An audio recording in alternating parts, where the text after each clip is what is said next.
matinée de présentation avec le docteur Olivier Dubois qui va nous parler du lâcher prise. Donc, je lui laisse tout de suite la parole. Bon, alors, on va essayer de. Comme il y a beaucoup de monde, ce qui est très bien d'ailleurs, on va essayer comme d'être silencieux. Enfin, je parle un petit peu, mais on va être silencieux pour essayer de s'entendre.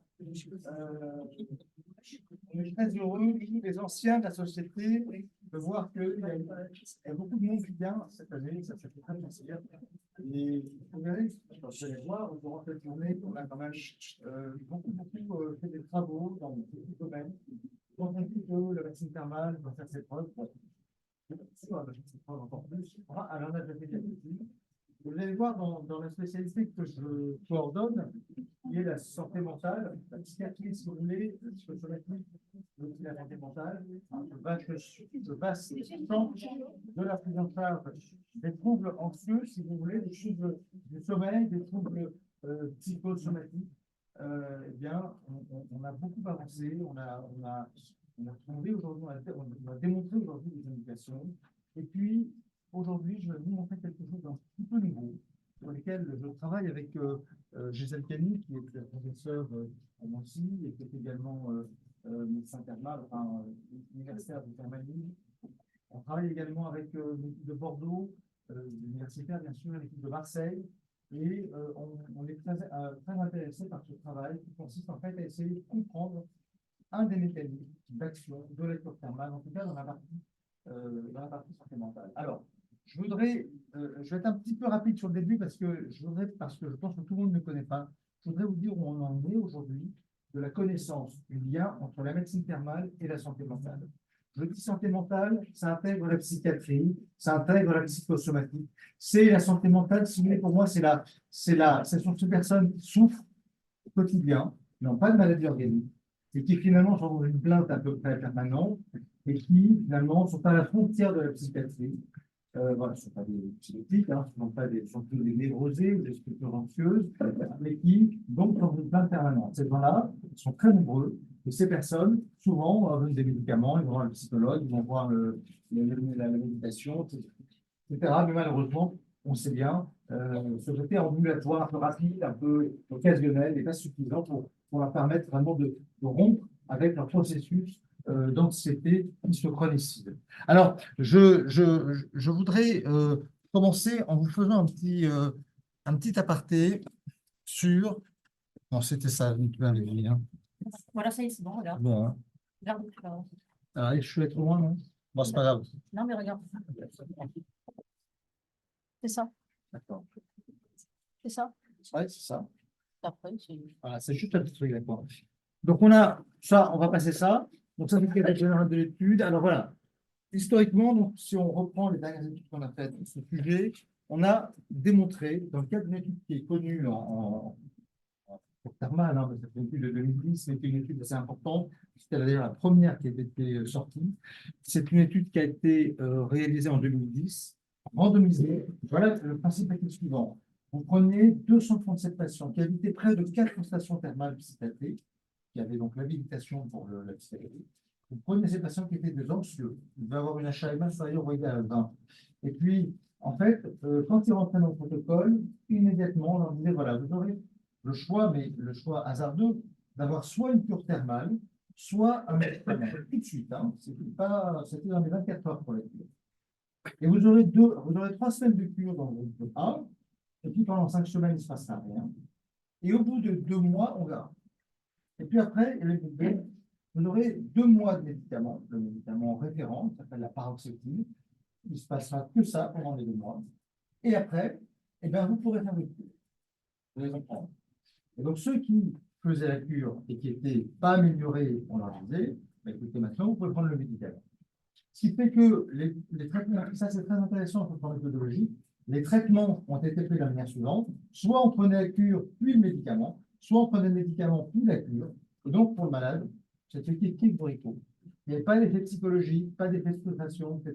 Donc, on a considéré que cette présentation méthodologique enlevait l'essentiel des biais méthodologiques liés au fait qu'on ne peut pas comparer tout à fait pareillement une cure avec un médicament. Par ce biais-là, ce crossover, en plus, on a réussi à faire ça. Alors, ça a donné beaucoup d'intérêt à cette étude. Alors, 237 patients ont été inscrits, 120 dans le groupe pur, 117 dans le groupe paroxétine. Et les résultats, on va vous les présenter, ils sont tout à fait intéressants. Alors, on a fait une étude là, ici, qui est exactement comparable aux études qui ont permis à des médicaments comme la paroxétine, comme la valproxine, d'avoir l'AMM, hein, l'autorisation de mise sur le marché. On a fait un copier-coller des études. La seule chose qui est différente, c'est que dans ces études, généralement, il y a un placebo, et là, on n'a pas de placebo. Le placebo, c'est finalement le fait que les malades ont le même traitement en même temps. Alors, il s'agit donc, ça je vais aller vite, hein, une étude multicentrique randomisée sans insu, évidemment, entre deux corps de patients qui présentaient un TAG.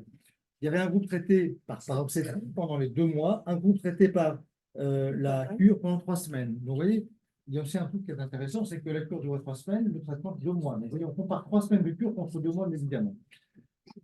L'évaluation principale est à 2 mois. Ça, c'est les médicaments, la paroxétine, la vancomycin. Pour avoir les mêmes, ils étaient à 2 mois. Donc, on a pris la même chose. Et puis, on a suivi les patients, vous verrez, à 24 semaines. Alors, et là, je suis en arrière, donc je vais repartir en avant. Si ça marche dans ce sens-là, ça devrait marcher dans ce sens-là. Voilà, très bien. Alors, évidemment, on va être très, très, très rapide, hein. Je ne vais pas vous montrer tous les résultats parce qu'il y en a pour 50 pages, mais je vais vous montrer les choses qui marquent, les choses qui vont vous donner un souvenir assez précis de l'effet de la cure.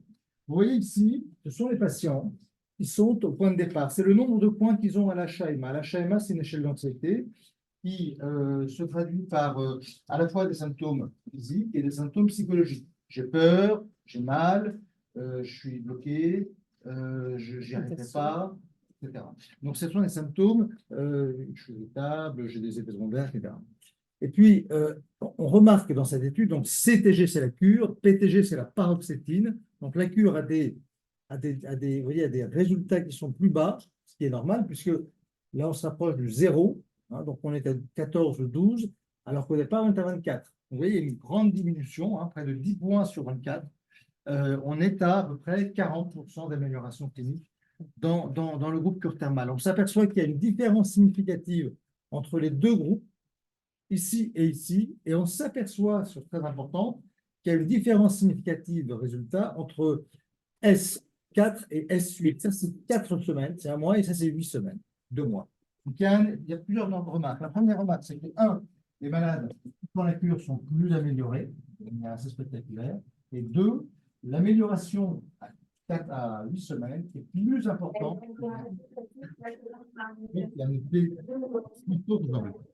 C'est très important. On continue. Et pourquoi ça marche plus dans le truc?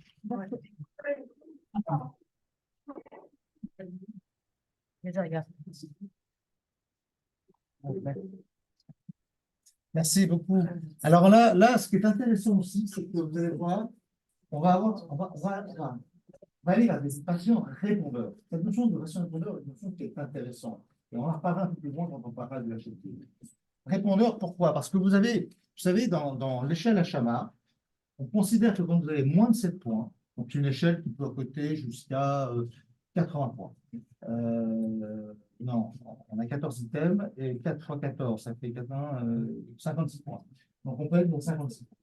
Eh bien, dans l'échelle HAMA, quand vous avez 20 points, vous êtes malade. Quand vous avez 7 points ou moins, vous êtes guéri. Cette notion de guérison, elle est définie dans l'échelle HAMA. Donc, on s'est intéressé à ces patients. Donc, en 4e semaine, dans le groupe cure thermale, 7 patients ont guéri. Dans le groupe paroxétine, 2 patients ont guéri. Mais quand vous allez chercher à 8 semaines, à un moment donné où les patients sont souvent un peu mieux, eh bien, 22% ont guéri et 8% ont guéri. Ça veut dire quoi? Ça veut dire que finalement, près d'un quart des patients qui ont fait ce protocole, à la fin des 2 mois, sont considérés comme guéris. Symptômes significatifs. Donc ça, c'est intéressant parce qu'elle montre encore l'effet vraiment puissant de la cure chez ces patients. Alors, je ne peux pas y arriver, il n'y a rien à faire. Non, il faut que tu l'aies. Voilà, oui, je vais faire croire que j'ai compris. Je peux te le faire. Hein. Très bien. Bon, là, je vais aller plus vite parce qu'on va en parler après.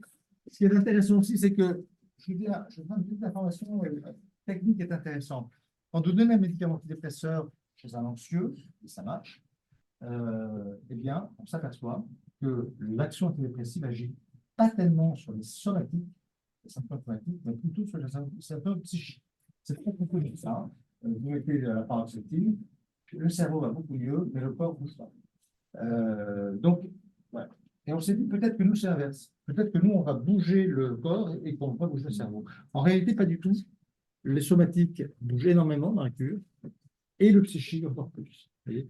Donc, il y a vraiment une double, comme si finalement c'était un traitement complet. Hein, c'est un traitement qui agit sur les deux dimensions. Alors qu'on voit bien d'ailleurs ici, sur la paroxétine, hein, l'effet psychique est beaucoup plus important que l'effet corporel. Vous voyez, comme s'il y avait vraiment une orientation mixte de la thérapeutique, alors que dans le traitement par paroxétine, on a moins cet effet de variation, de complément.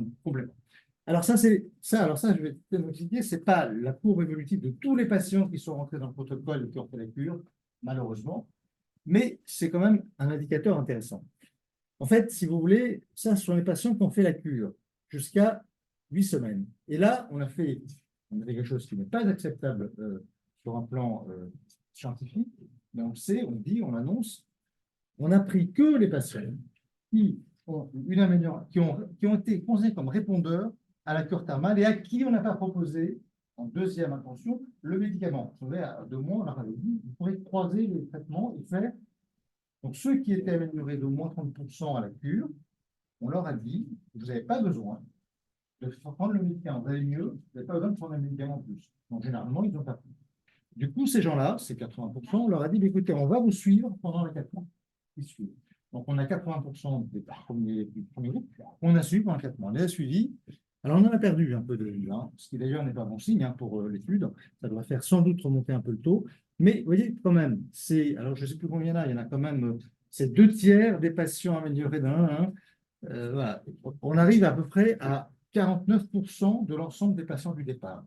Donc, à peu près la moitié. Eh bien, la moitié des patients du départ sont améliorés de 50% par rapport au point de départ. Et donc là, on est quand même sur des valeurs fortes, même si c'est très biaisé. On serait probablement avec une étude complète sur 6 mois, avec des résultats à 13, 14 ou 15, mais on aurait évidemment une amélioration très significative. Voilà pour cette étude. Bon, elle a été publiée. On va faire un deuxième petit aparté sur une deuxième étude. Je vais la présenter encore plus rapidement. Sevrage tigotrope, c'est un deuxième travail qu'on a fait il y a quelques années. Tout ça, c'est pour vous amener un petit peu à comprendre où on est allé. Suivant, bon, étude qui a été financée par la FRET avec des universitaires de renom. Et on a 3 résultats. Alors, je vous explique en 2 mots l'étude. On a des patients qui sont. Bon, vous savez ce que c'est que la consommation médicamenteuse avec un problème majeur. C'est bien qu'il faut s'en occuper et il n'y a pas d'endroit pour le faire. Alors, on s'est dit, tiens, en cure, on pourrait le faire parce que c'est un problème qu'on rencontre, on a des anxieux. Les anxieux sont des consommateurs chroniques. En cure, peut-être qu'ils arriveront à le faire davantage. On va mettre en place un programme psychoéducatif d'accompagnement sur sevrage médicamenteux et on va écrire un protocole encadré par des médecins qui va les aider à avoir un rythme de réduction médicamenteuse. L'encadrement qu'on fait devrait suffire. Alors, on a fait une première étude qui s'appelle SPEC, qui a été réalisée en 2013. Cette étude avait pour objectif de faire arrêter les médicaments de tous les malades qui étaient motivés pour l'arrêt de la consommation et qui étaient des consommateurs d'au moins 6 mois, qui n'arrivaient pas, bien sûr, à s'arrêter eux-mêmes. On a eu 6 mois après la cure, donc ils ont eu une cure. Pendant la cure, on a fait un programme psychoéducatif et on les a suivis pendant 6 mois tous les mois. Et au résultat final, on a 41% des patients qui étaient des consommateurs chroniques. Hein. Je crois que la moyenne, c'était plus de 2 ans, la moyenne de consommation. On avait 80% des patients qui avaient plus de 3 ans de moyenne de consommation. Donc 41% donc, ont pu arrêter complètement pendant les 6 mois qui ont suivi la cure, et donc 58% n'ont pas complètement arrêté. Diapositive suivant. Voilà. Alors, on a 2 informations très intéressantes. Alors, compliqué, je ne sais pas comment est-ce que je lis ça ou est-ce que j'explique ça? Je vais peut-être lire ça. Donc là, on est à 6 mois. On est à 6 mois. On est à 6 mois. Après la fin de la cure. L'ensemble des patients a réduit de 75%. Oui, c'est ça qu'on voit. C'est-à-dire que sur l'ensemble, sur la masse globale, vous savez, enfin, il y a un truc qui vaut moins. Vous ne pas tout comprendre. Je vais te le dire. Vous avez les benzodiazépines.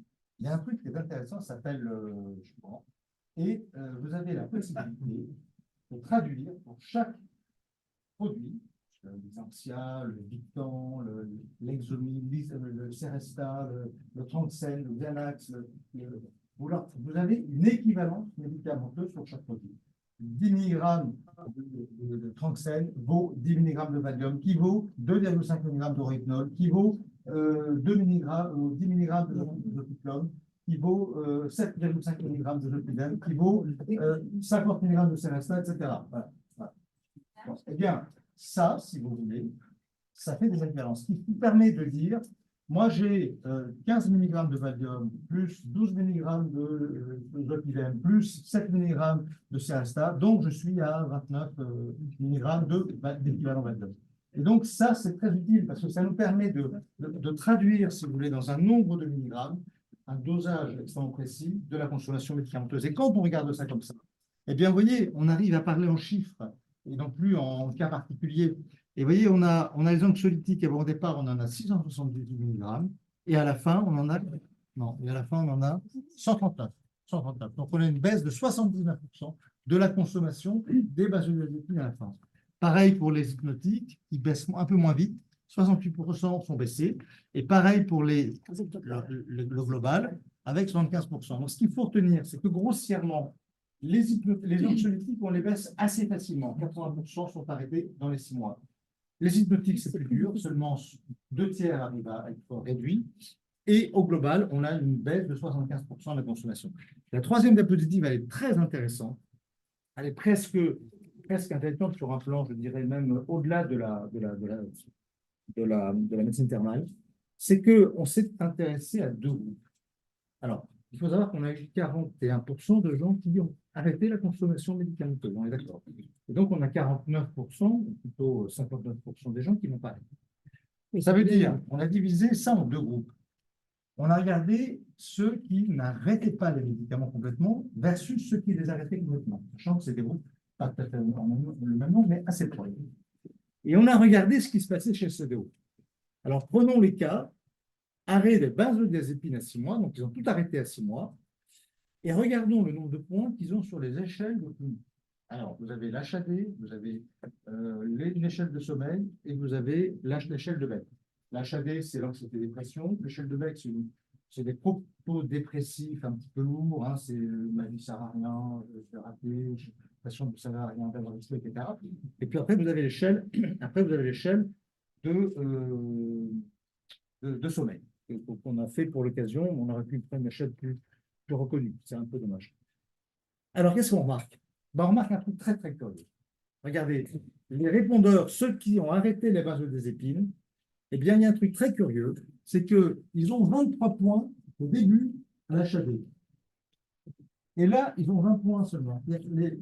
Ceux qui ont plus guéri, ils ont plus de points au départ. Ils sont plus malades au départ. Et quand on les revoit à 6 mois, donc ils ont a priori arrêté les médicaments, et bien quand on les voit à 6 mois, ils sont moins malades que ceux qui n'ont pas arrêté les benzodiazépines. Alors vous avez un truc incroyable. Vous avez des gens, ils sont moins malades au départ. Ils n'arrêtent pas les médicaments et ils sont plus malades à la fin. Et vous avez l'autre groupe, ils sont plus malades au départ, ils arrêtent tous les médicaments et à la fin, ils vont super bien. Alors, là, je pense vraiment, non, mais sincèrement, je pense, alors moi je suis psy, mais je pense qu'il n'y a pas que les psy qui devraient s'intéresser à la question. Il y a un phénomène là qui est quand même très, très particulier, qui est très encourageant. On trouve le même processus pour les 3 échelles et on trouve le même processus pour le sommeil. Suivant. Donc ça, c'est un résultat très, très intéressant. En fait, ça veut sans doute dire que quand vous rentrez dans une démarche active, vraiment motivée, ça va être la motivation, motivée d'arrêt de la consommation, vous avez plus de chances de guérir.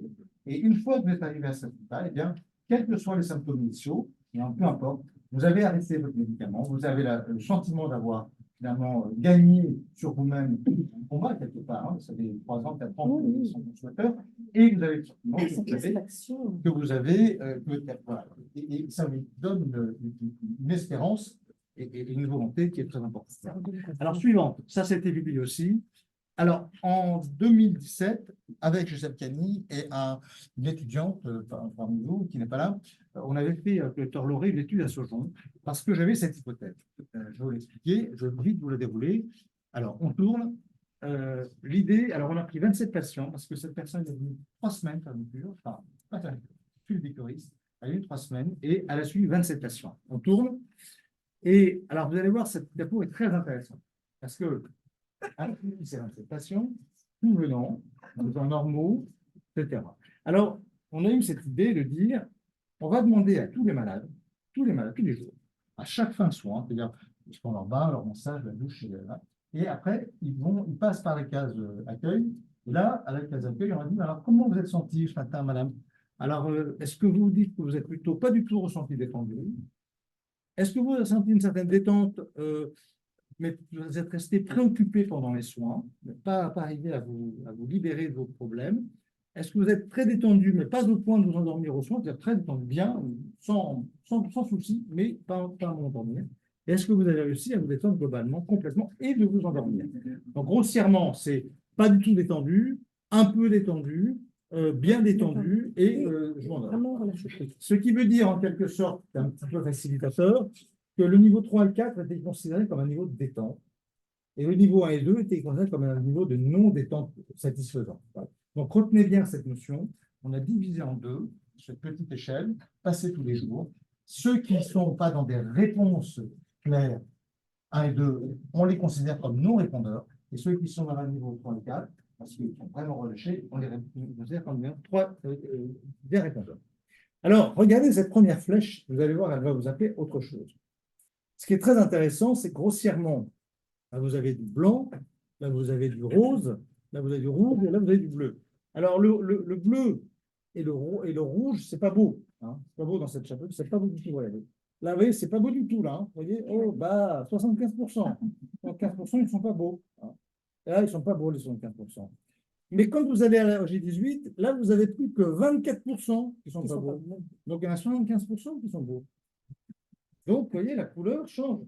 Et regardez bien. Alors, c'est vrai que les extrêmes, là, ça ne bouge pas beaucoup. Ceux qui s'endorment, il n'y en a pas tellement. Et ceux qui ne bougent pas du tout, ceux qui ne bougent pas beaucoup, il n'y en a pas tant que ça, sauf au tout début. Donc, ça va se jouer beaucoup entre le niveau 2 et le niveau 3. Et bien, le niveau 2 et le niveau 3, qu'est-ce qu'on voit? Eh bien, le niveau 2, il ne cesse de régresser au fur et à mesure que les jours passent.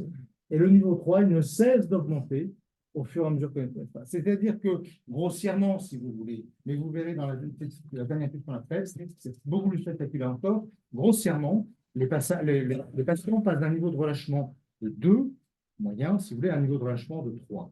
Et c'est ce niveau-là, c'est ce petit plus, hein, 2-3, ça paraît pas énorme, mais là, c'est énorme parce que c'est le passage d'un non-relâchement à un véritable relâchement qui fait que les patients, vous allez voir, vont avoir en même temps des améliorations cliniques spectaculaires. Je vous explique. C'est important parce que là, vous allez comprendre vraiment le processus qui se produit et qui est parfaitement bien décrit dans ces études. Donc là, on va passer, je ne vais pas aller trop loin, simplement un point, dire que on avait 27 patients, ici on est à 27. Ce qui est quand même assez intéressant à comprendre, c'est que grossièrement, et dans les 2 études qui vont suivre, sur ce thématique, on est toujours, c'est assez étonnant, que la deuxième étude, on a fait 65 et 107 patients, eh bien, on est toujours à une équivalence d'un tiers. C'est-à-dire un tiers de gens qui ne répondent pas à la cure, qui n'ont pas d'effet thérapeutique. Un tiers de gens qui vont réagir en fin de cure et un tiers de gens qui vont réagir en première moitié de cure. Je vais être plus précis sur cette notion de moitié de cure. Vous allez voir, ça va être intéressant, vous allez beaucoup mieux comprendre. Diapositive suivante. Alors ça, c'est l'âge 49-59 ans. Enfin voilà, on est entre 40 et 60 ans. Voilà. Et ça me semble vraiment très intéressant. Alors, on a fait j'ai repris 2 EVA. Alors, on a pas mal de résultats, mais j'ai repris ces 2 EVA. EVA anxiété. Vous allez voir, c'est assez spectaculaire. Vous avez LP0. Alors, il y a un truc que je ne vous ai pas encore expliqué. J'espère que je ne vais pas trop vous avoir noué votre cerveau. Mais bon, vous avez pris du café, donc ça doit marcher mieux. Ça s'appelle, Gisèle, ça s'appelle la fluidité de la conscience. La fluidité de la conscience, hein. Bon, on va parler de la fluidité de la conscience. Non, j'espère ne pas avoir compris. Mais je voudrais que vous compreniez bien les choses. Tous les jours, on demande aux patients de donner un niveau de détente, ou pas d'ailleurs, sur la fin de leur soin.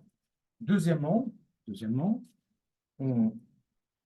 à l'entrée, en fin de cure, et 2 mois à 4 mois après la cure, on leur demande leur niveau d'anxiété, dépression et sommeil. Voilà, ça n'a rien à voir, hein, c'est anxiété, ils remplissent des cases et remplissent des échelles. Et troisièmement, on va faire 3 groupes dans les patients qui vont faire leurs 18 jours de soins. Je vous rappelle qu'on a considéré qu'un patient était répondeur au lâcher-prise thérapeutique, quand il avait un niveau 3 ou un niveau 4 à la réponse. Mais pas que ça. Quand il avait un niveau 3 ou 4 sur une durée longue. C'est-à-dire que je prends ma cure, je divise ma cure en 2 parties. La première phase, la deuxième phase. Première phase de la cure, vous avez un J1, J2, J3, J9. Si vous avez 7 jours sur 9 avec un niveau 3 ou un niveau 4, la phase est considérée comme une phase de lâcher-prise thérapeutique. On considère que les gens sont suffisamment relaxés 7 jours sur 9 pour considérer que globalement, c'est difficile, hein, mais malgré tout, globalement, leur niveau de relaxation vaut un niveau de lâcher-prise thérapeutique. Si par contre, vous êtes assis, ça ne marche pas. Et dans la deuxième phase, 10, 18, pareillement, si vous avez au moins 7 jours, vous avez un niveau 3 ou un niveau 4 sur cette échelle de 1 à 4, donc, et que c'est tous les matins 7 jours sur 9, on considère que c'est un lâcher-prise thérapeutique. Alors, vous avez 3 groupes qui se forment ici. Vous avez le premier groupe qui est un groupe de lâcher-prise précoce, voilà, dès les premiers jours. Généralement, je vous le dis, c'est toujours pareil, ces gens-là ont toujours un lâcher-prise prolongé, dans la deuxième partie de lecture. Quand le lâcher-prise est obtenu, il ne revient pas en arrière. D'autres, un deuxième groupe, c'est des lâcher-prise plus tardifs, qui apparaît autour du 9e jour, 10e jour. Et le troisième groupe, c'est ceux qui n'arrivent pas du tout à avoir cette phase de 7 jours sur 9 en lâcher-prise. Je peux avoir des lâcher-prises occasionnelles, mais pas de manière régulière. Et là, vous êtes dans la troisième catégorie, la catégorie des non-lâcher-prise thérapeutique. Et regardez ce qui se passe sur l'échelle d'anxiété, l'échelle EVA d'anxiété. Eh bien, ceux qui n'ont pas de lâcher-prise à J0, eh bien, ils se retrouvent avec une symptomatologie sur la HAD de plus 2,7, c'est-à-dire qu'ils sont un peu aggravés cliniquement. Pour ceux qui sont en lâcher-prise 2, c'est-à-dire en deuxième moitié de cure, sur les 9 derniers jours, eh bien, on s'aperçoit qu'ils ont une amélioration de 24,5%. Et puis, sur ceux qui sont en lâcher-prise dès la première semaine, pendant tout l'ensemble de la cure, eh bien, 4 mois, leur HAD cote 51% de moins. Vous voyez, il y a une vraie différence, très, très spectaculaire. Alors, on le retrouve un peu moins fort sur le sommeil. Voilà. Et puis, on ne va pas aller plus loin dans cette étude parce que je voudrais parler de la troisième et dernière étude. Voilà. Cette étude a été publiée par le docteur Lauré, voilà, avec Gisèle Kenny, Michel Boulanger, Olivier Dubois. Et on a publié dans la presse thermale et climatique, la très célébrissime presse thermale et climatique. Voilà. Personne ne rigole, j'espère. Alors ensuite, alors, je pense que c'est quand même l'étude qui va être la plus intéressante, mais vous voyez, je pense que c'est intéressant quand même de vous amener à bien comprendre comment on est arrivé là et pourquoi on a fait tout ce travail. Eh bien, on a mis en place une étude avec un groupe d'universitaires, dont Gisèle Kenny sur Nancy, dont Jean-Arthur Nicolau sur Bordeaux, Jean Bondury sur Marseille, et puis quelques personnes un peu alliées, et puis donc à Sojon, je peux coordonner l'étude. Cette étude a pu être réalisée sans aucun financement. On a déposé un CP, c'est Sojon qui a déposé un CP voilà, qui a été accepté avec l'aide des universitaires, mais ce n'est pas une étude à frais, c'est une étude Sojon. Et cette étude a consisté, on va passer à la chose suivante. Alors, l'objectif de l'étude était la suivante. Il faut bien comprendre. On a finalement voulu faire la même chose que ce qu'on avait fait avant, mais on a voulu la faire d'une manière plus importante. notre échelle était de 27 patients. C'était beaucoup trop. On avait déjà des significativités, mais on n'avait pas encore, je dirais, des éléments suffisants pour faire des analyses probantes. Alors, on s'est dit, on va essayer d'aller un peu plus loin dans le protocole et surtout, on va essayer de confirmer que ces résultats sont bien les bons. Alors, on s'est servi de 5 échelles. Alors, l'échelle anxiété-dépression, on en a parlé, c'est la FAD. L'échelle de sommeil, elle est très connue, c'est la LISI. On a créé, sur d'ailleurs l'incitation du docteur Lauré qui avait fait la première étude, un questionnaire psychosomatique qu'on appelait le SOJON à 30 items. C'est surtout des symptômes psychosomatiques voilà, qui nous paraissaient importants parce que, vous savez, le thermalisme et la psychosomatique, c'est assez rapproché. L'équipe Jean Bion-Dury et Georges Tomicolo ont créé, il y a quelques années, une échelle qui s'appelle l'échelle de fluidité de la conscience, qui dit que plus les patients sont angoissés, plus la fluidité de la conscience est mauvaise et difficile. Et donc, ils abordent ça en disant, ces gens-là ont beaucoup moins de faculté à prendre des risques, à aller vite dans les raisonnements, à se sentir libérés par rapport à des angoisses. Et vous verrez, à un moment donné, ils ont beaucoup plus de difficultés à se libérer, ce qui va très bien avec l'angoisse, hein, évidemment. Et donc, on va voir comment réagit cette échelle dans ce protocole. Et puis, ce qu'on appelle le relâchement, l'état de relâchement, c'est en fait la mini-échelle de SOJON sur 4 items dont je parlais tout à l'heure, niveau 1, niveau 2, niveau 1, niveau 2, niveau 3, niveau 4. Voilà. On passe à la suivante. Alors, les patients, il y en avait 108. Donc, vous verrez, ce sont essentiellement des anxieux généralisés, des anxio-dépressifs. On peut passer, ce qui est tout à fait normal et habituel. Donc, ça, je passe simplement, c'est le protocole. À J0, les patients arrivent et tous les jours, pendant 18 jours, ils ont la mini-échelle de SOJON. Et puis, à J18, ils ont toutes les échelles qui sont proposées. À J60, donc 4 mois après, non, 2 mois après, ils ont toutes les échelles qui sont proposées. Et à J120, pareil. Suivant. Alors ensuite, on a alors là, les résultats, très intéressants. Sur l'échelle HAD, l'échelle d'anxiété-dépression, vous avez le point de départ. Ils sont à peu près à 21 points. Eh bien, à 18, ils sont à 15 points et ils remontent à 2 mois et à 4 mois et ils remontent à peu près 16 points. Et donc, il y a une différence significative, durable, à 4 mois sur le point de départ. Sur l'échelle de troubles du sommeil, eh bien, on a à peu près le même processus avec un passage de 16 points à peu près 12 points, donc un quart de la symptomatologie qui a disparu. Et qui dure, finalement qui dure. Ça, ce sont des résultats cliniques, en fait. Hein.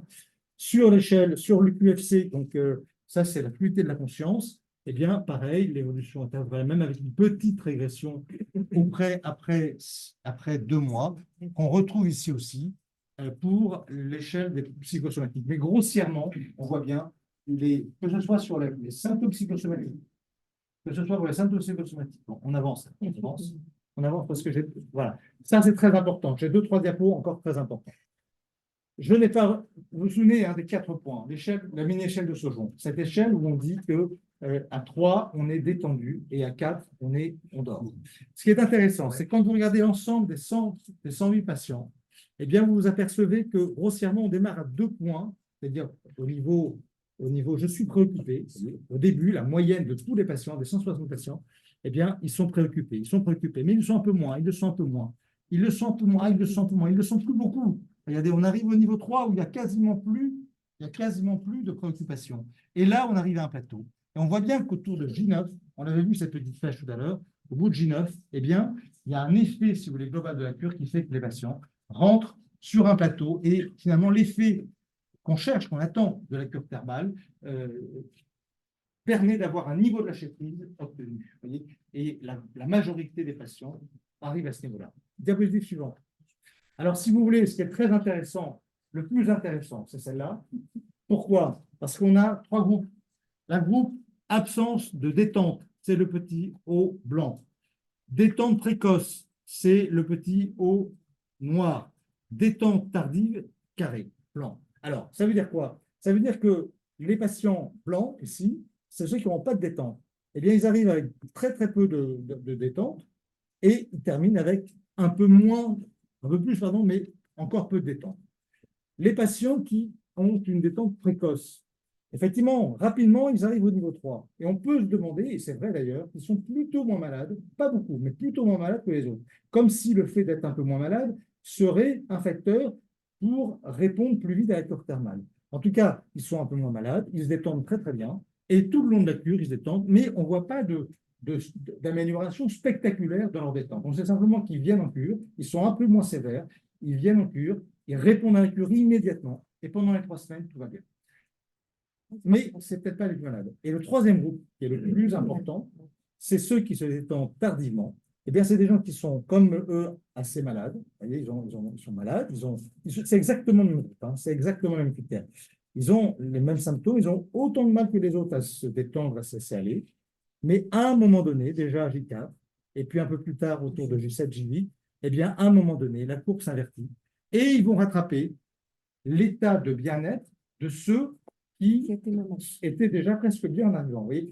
Et donc, le processus le plus intéressant dans cette affaire, c'est de voir que finalement, vous avez un groupe, et c'est la moitié, enfin c'est le tiers de ces patients, vous avez un groupe qui va apprendre à se détendre progressivement, et cette détente progressive, elle va s'accentuer, s'installer, et faire au bout du compte que le malade va être aussi bien s'il s'est détendu tout de suite, ou s'il s'est détendu un peu plus rapidement. Comme si le fait d'arriver au niveau de détente était le Graal pour arriver à guérir longuement de son état. Parce que quand on corrèle ensuite, comment on fait là?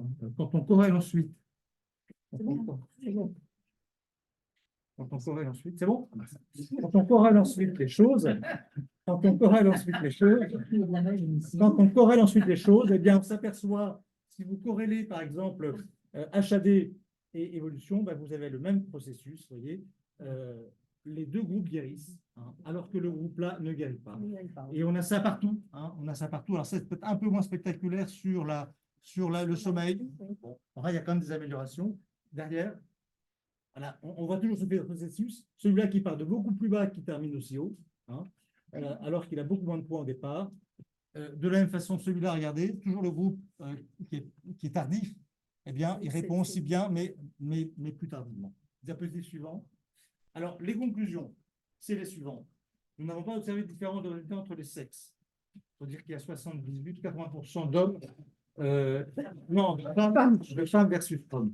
Compte tenu du recrutement en fil de l'eau, la dissymétrie entre le nombre de femmes et d'hommes n'apparaît aucun appariement. On observe une tendance à un effet de l'âge. Alors ça, je ne peux pas vous en dire plus. Je ne sais pas dans quel sens va la tendance. La rapidité de détente mini-Sojon n'est pas significativement dépendante du nombre de cures précédemment effectuées. Ça, c'est important parce que dans la précédente étude, on avait l'impression que ceux qui avaient fait plusieurs cures et qui étaient répondeurs à cette cure avaient beaucoup plus de chances de l'éviter. Or là, on n'a pas retrouvé ça. Diapositive suivante. Notre étude est en accord avec l'étude précédente sur l'anxiété-dépression. On a les mêmes résultats, les mêmes courbes. Donc, ça renforce l'étude Stocktal, ça renforce l'étude Sevrage-Benzo. Elle est la première à évaluer les effets à long terme dans les cures thermales psychiatriques.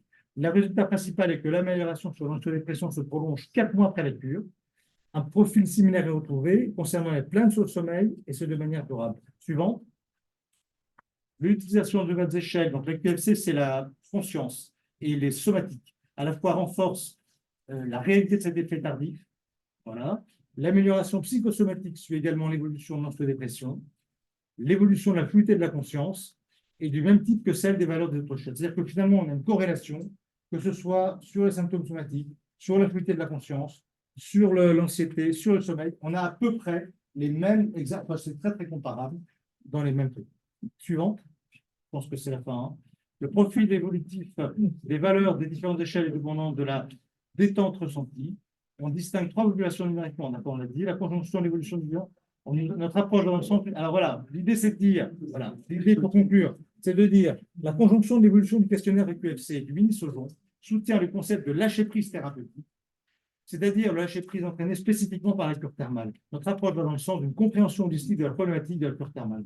Et pour dire un dernier mot, si vous voulez, je dirais que ce qu'il faut comprendre, c'est qu'il peut y avoir là un grand intérêt dans nos spécialités à dire la chose suivante. Nous, nos patients, ils ont beaucoup de mal à lâcher prise. Vous savez, et lâcher prise, c'est quoi? C'est se défaire de cette anxiété, c'est se défaire de ce stress. c'est arriver à s'endormir, c'est arriver à se décontracter, c'est arriver à se laisser aller. Eh bien, ces patients, ils n'y arrivent pas au quotidien, ils n'y arrivent pas parce que quand ils prennent la voiture, ils ont des feux, quand ils vont faire une séance de yoga, ils vont mettre 2 heures pour y aller, 2 heures pour rentrer, et le yoga, il aura servi à rien, parce que le stress d'après et le stress d'avant aura largement envahi le patient de stress. Donc, et donc, la médecine ambulatoire, elle a des limites et elle ne traite pas ces patients anxieux qui se chronicisent. Quand vous avez une chronicisation de l'anxiété, on voit bien, hein, il y a l'anxiété, il y a le sommeil, il y a la concentration, il y a la perte d'activité, il y a la démotivation de travail, il y a tout un processus qui se passe. Et à ce moment-là, l'ambulatoire n'y arrive pas. L'ambulatoire n'y arrive pas. Et donc, l'hôpital n'a rien à voir avec ça, c'est bien, c'est un mieux hospitalier pour ces gens-là. Et donc, là, vous avez une formule, voilà, qui prend en charge le patient diagnostic, qui lui permet de régresser, d'avoir une prise en charge sédative, etc. que j'arrive. Merci.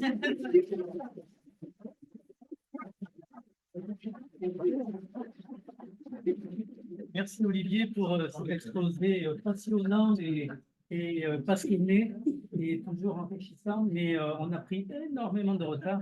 Donc on va embrayer tout de suite sur la revue Biblio de notre ami Alain. Mais on pourrait encore reparler longtemps. On va avancer.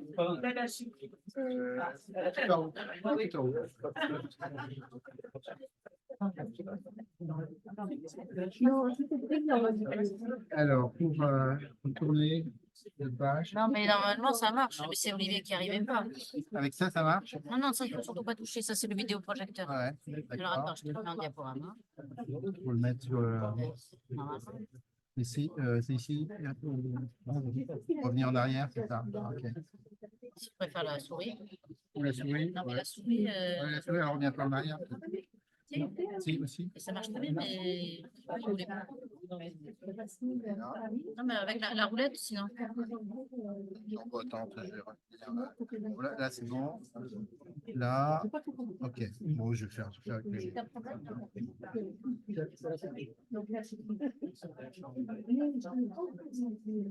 Bon, bah, écoutez, bonjour à tous. Je vais être le plus bref possible sur cette recherche thermale, revue bibliographique. Alors, simplement pour vous dire que chaque année, de nombreux travaux sont publiés dans le cadre du thermalisme, dans différentes revues. Il y a une recherche internationale qui est très active. Il y a des pays qui sont... la souris, alors, ok. Non. Ah, une molette.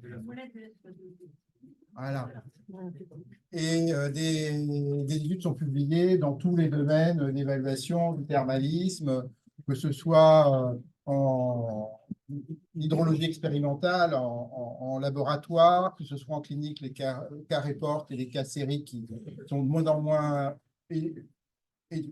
publiés puisqu'ils sont moins intéressants, mais on est plus effectivement dans les publications d'études de cohorte, d'essais cliniques contrôlés, non randomisés, voire randomisés, ce qui est le dessus du panier, et puis les revues systématiques qui sont tout en haut avec éventuellement une validation Cochrane. Alors, cette année, ce que je vais vous présenter là aujourd'hui, c'est surtout des revues avec des essais cliniques randomisés, contrôlés, des revues systématiques, quelques essais de cohorte et puis un peu de fondamental aussi.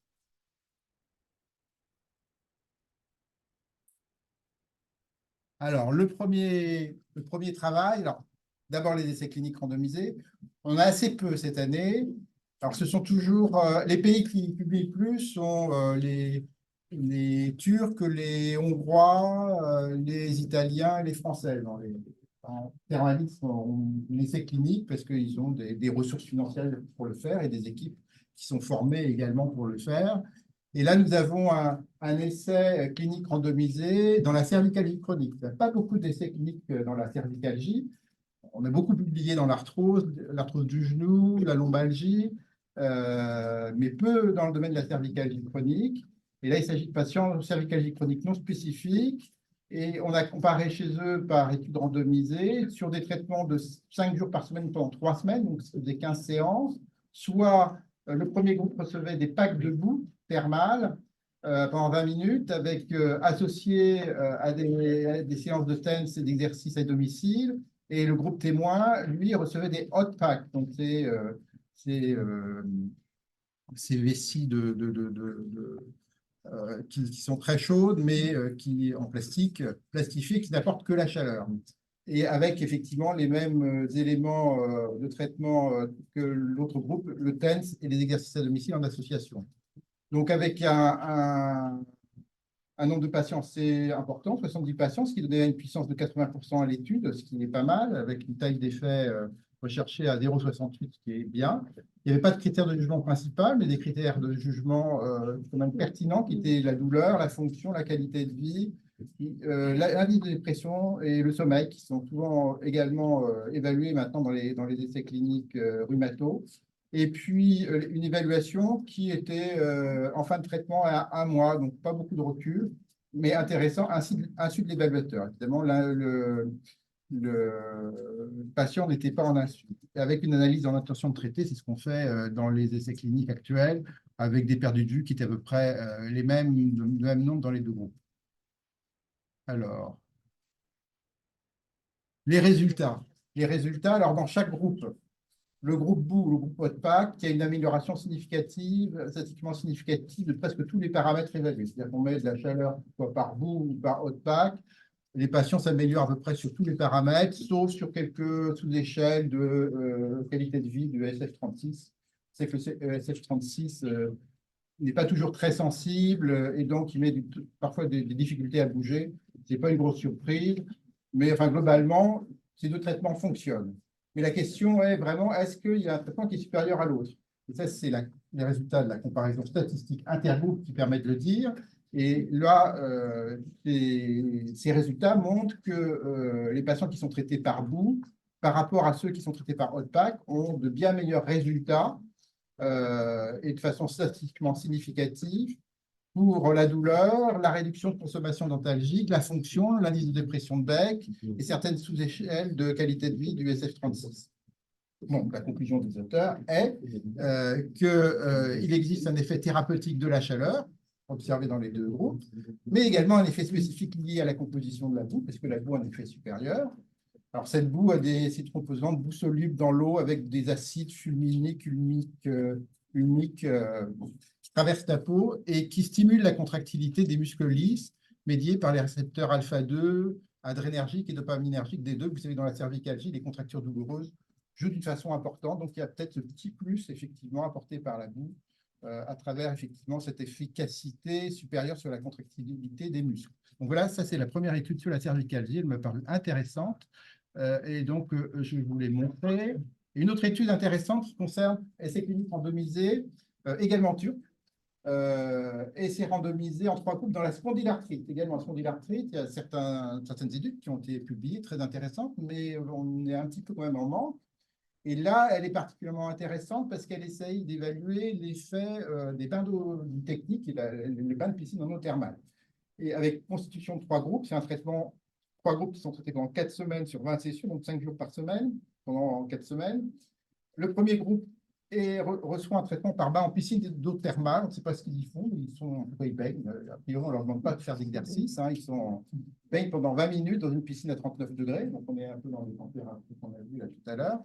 Le deuxième groupe, lui, fait des exercices physiques là, en piscine sous la direction d'un kiné pendant 60 minutes dans une eau plus froide, à 32-33 degrés, dans une eau qui est non thermale. Ça, c'est le premier groupe contrôle. Et le deuxième groupe contrôle, lui, fait simplement des exercices à sec sous la direction d'un kiné pendant 60 minutes. Donc, voilà. Les 3 groupes qui sont formés, donc l'âge moyen des patients de 40 ans, ils ont tous une spondylarthrite. Il y a 60 patients, ce qui fait 20 patients par groupe, ce qui n'est pas beaucoup quand même.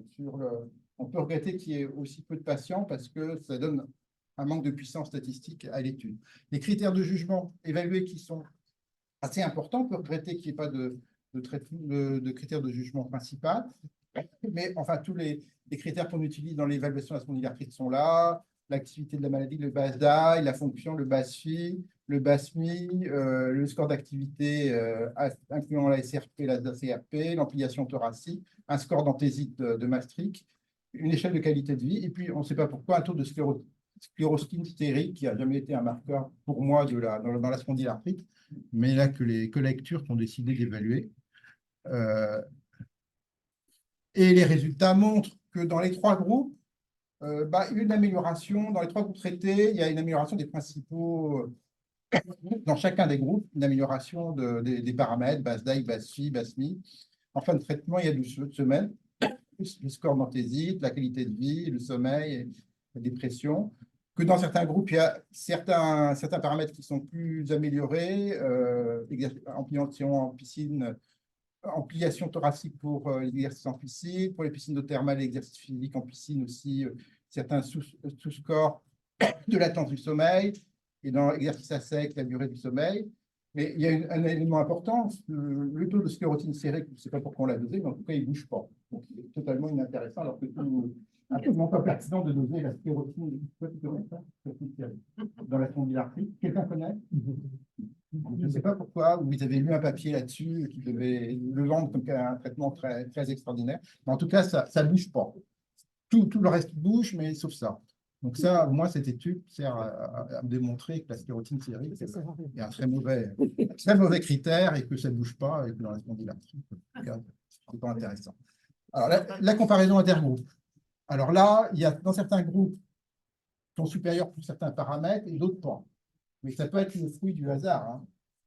On est dans les statistiques. Par exemple, le groupe exercice à sec est mieux amélioré que les autres groupes sur la fatigue à 4 semaines et l'activité de la maladie et la STAS.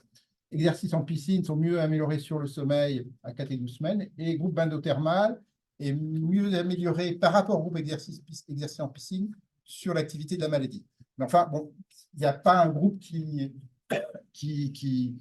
domine l'autre et qui sort du panier. Et donc, les conclusions sont qu'il existe un effet bénéfique quasi équivalent dans la spondylarthrite pour 4 semaines de traitement par soit bain-d'eau-thermale, exercice en piscine d'eau thermale ou exercice à sec. Les critères améliorés sont l'activité de la maladie, la mobilité du rachis, les anthésites, la qualité du sommeil, la fonction, la qualité de vie.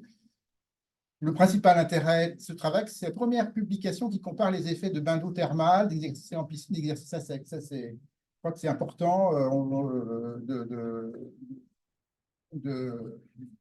distinguer ceci dans cette publication. Les faiblesses, on aurait bien aimé qu'il y ait un groupe contrôle qui ne soit absolument pas traité, et pour voir un peu l'évolution naturelle de ces spondylarthrites sans traitement, et savoir si effectivement il y avait une amélioration de ces trois groupes par rapport à l'absence de traitement.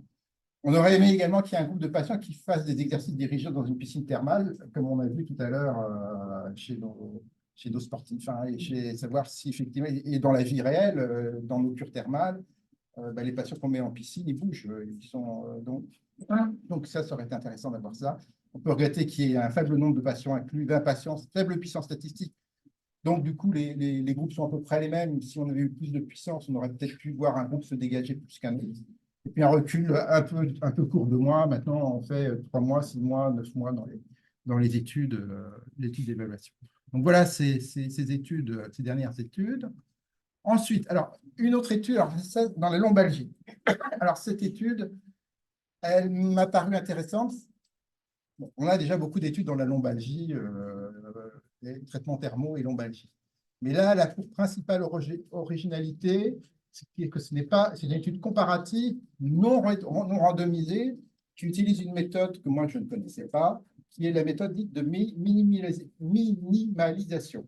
C'est-à-dire qu'on répartit les patients en les appariant à partir de variables jugées les plus pertinentes. Cette méthode de répartition, qui est non aléatoire, est reconnue selon le Consort Statement comme une alternative acceptable, voire par certaines équivalente à la randomisation. Donc, on apparie les patients, et dans cette étude, c'était apparié sur le sexe, l'âge et le VA de la douleur au repos et au mouvement, sur ces 4 critères-là. Et puis, comme ça, on est sûr qu'ils sont les mêmes sur ces critères qui paraissent les plus pertinents. Sur les autres, ils doivent être un peu différents, évidemment. Mais du coup, on n'a pas le tirage au sort peut faire qu'on ait des individus plus âgés ou plus douloureux dans un groupe plutôt que d'un autre. Donc, on évite ça. Donc, voilà, sur le plan méthodologique, ça me semblait intéressant qu'il y ait un papier publié sur ça et qu'il y ait des gens qui ont réfléchi à cette. Et là, alors, c'est une étude qui est faite par l'équipe hongroise de Tamas Bender et Ildiko Tefner, qui publie beaucoup dans les évaluations de thermalisme, et notamment thermalisme rhumato, est publié dans le journal International Journal of Biométéorologie, qui a un journal qui publie beaucoup de travaux thermaux, qui a un bon indice facteur, qui est pas loin de 4, à 3,7, hein, donc qui est. Et vous verrez plusieurs articles publiés dans cette revue.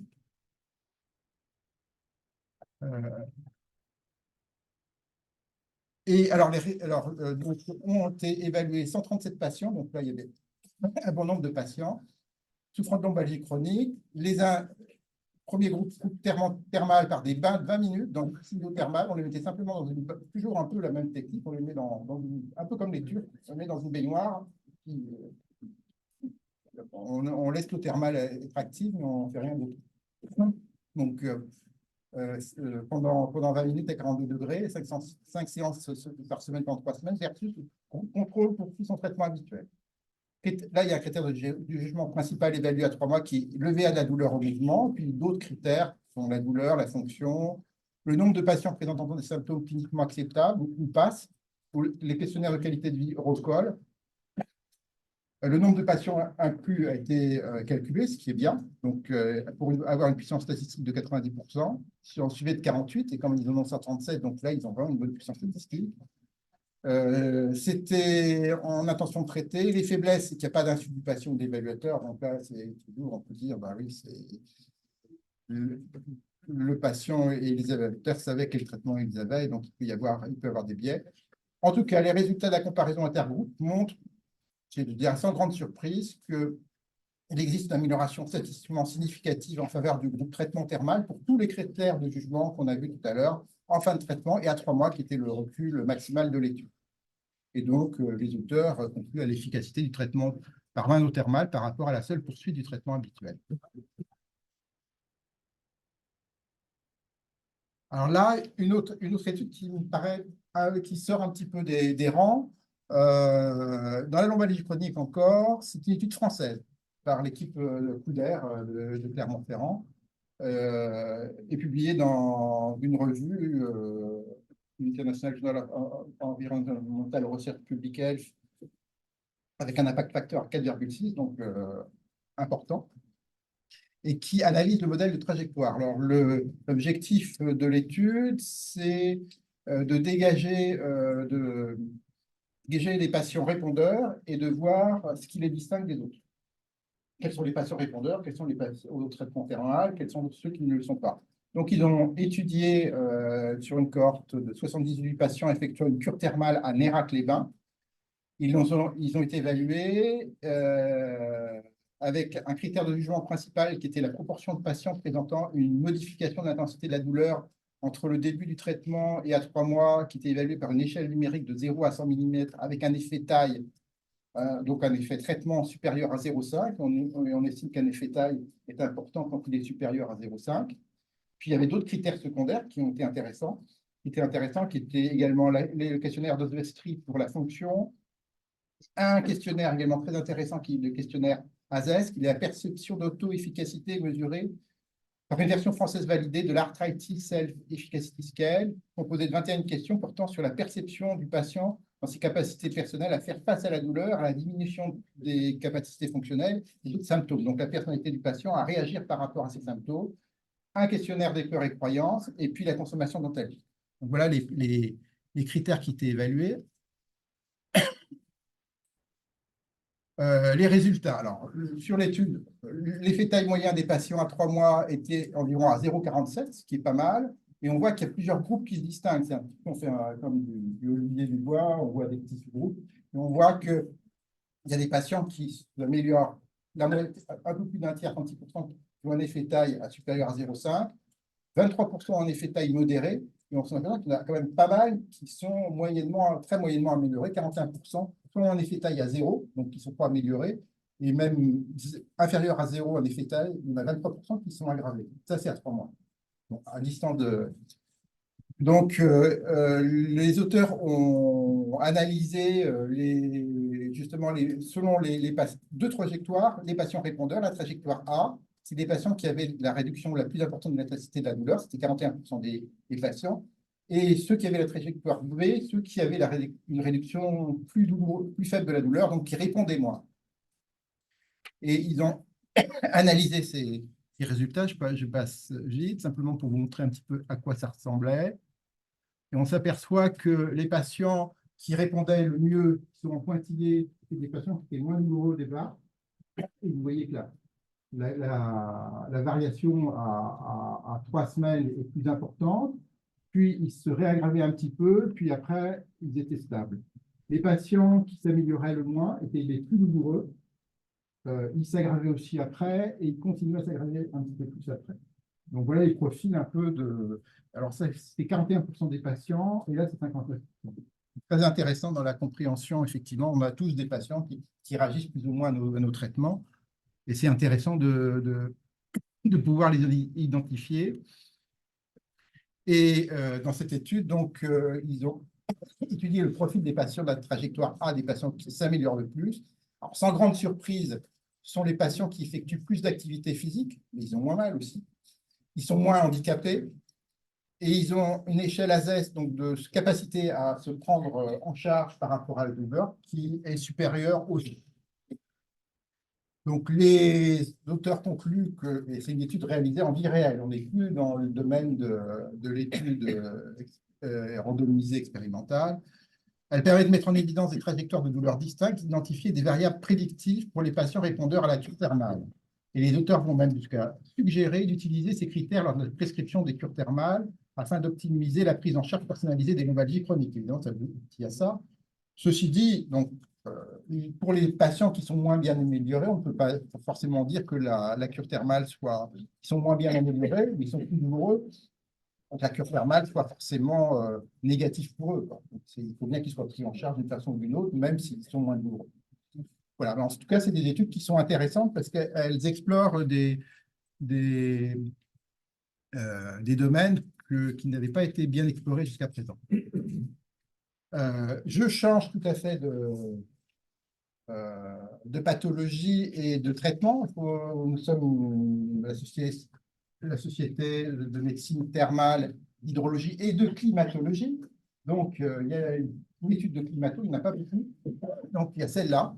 C'est une étude slovaque qui est parue dans Life, la page facteur 3.2.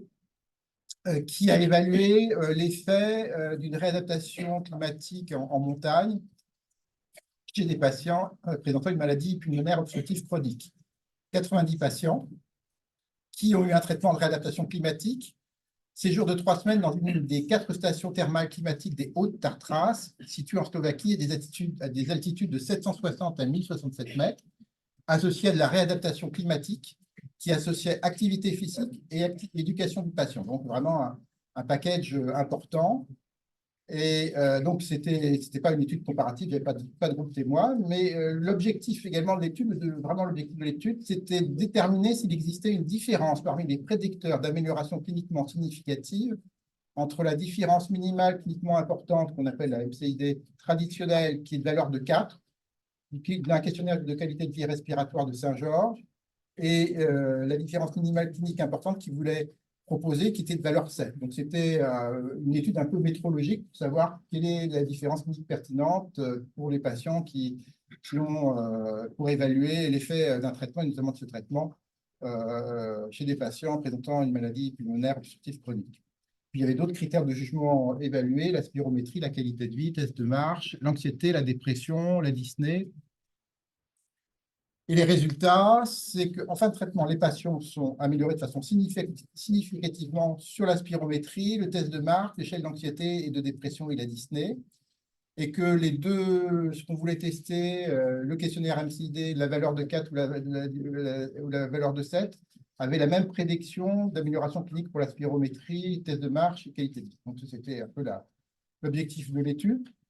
Mais c'est important de voir effectivement que, alors certes, il n'y a pas de groupe de témoins, mais quand même qu'il y a une amélioration avec un séjour en haute montagne dans ces pathologies-là.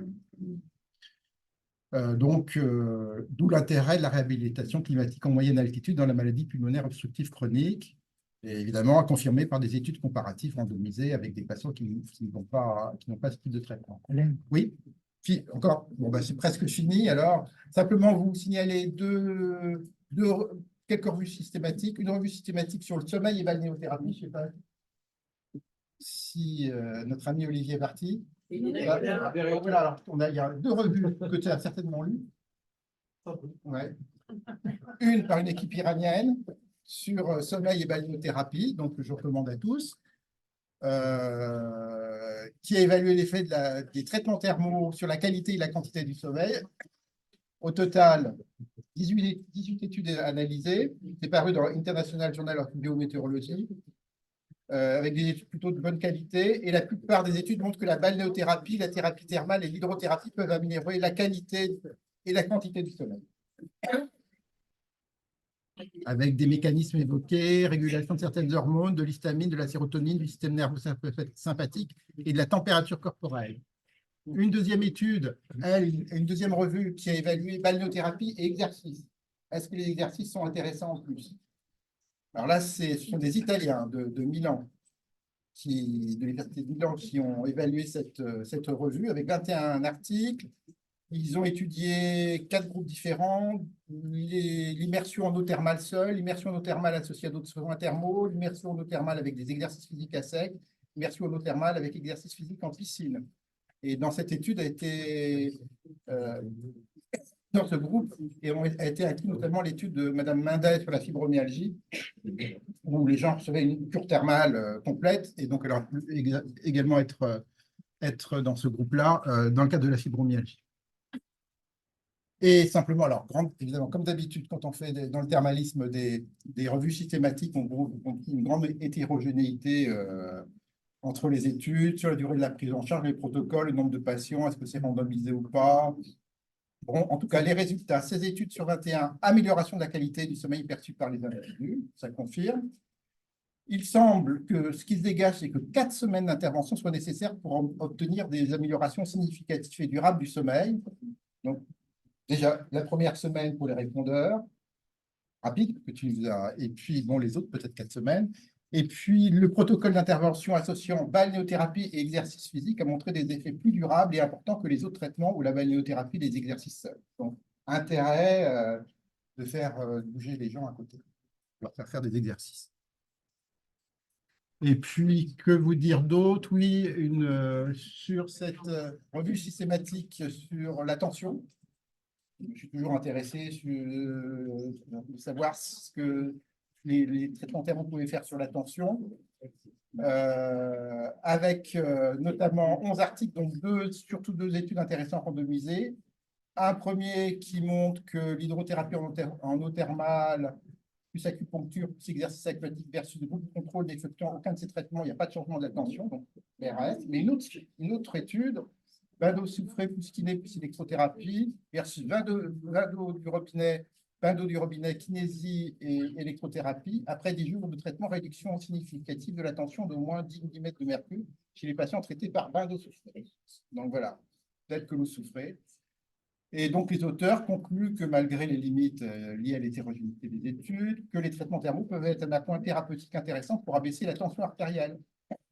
L'amélioration est obtenue en régulant la fréquence cardiaque, en générant des hormones qui contrôlent la tension artérielle ou en régulant l'activité des barorécepteurs ou des chemorécepteurs. J'arrête là. Je pense que...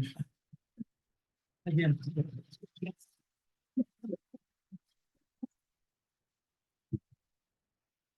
Alain pour ce travail exhaustif. Et on passe directement à la présentation suivante. Le binôme, non? On commence par le binôme. Ah oui, le binôme Pascal et Gisèle. On va être clair, précis et concise. Concise, voilà. Voilà. Je voulais préciser qu'Alain, tous les ans, nous fait une revue de la littérature dans la presse thermale et climatique. Et donc, moi, je voudrais dire en introduction de cet exposé que Pascal va faire Avec un enfant, Je te passe les diapos si tu veux. qui a présenté Monsieur Alimi. La plupart, vous avez vu, des publications d'environnement et en impact facteur, elles ne sont pas sur PubMed.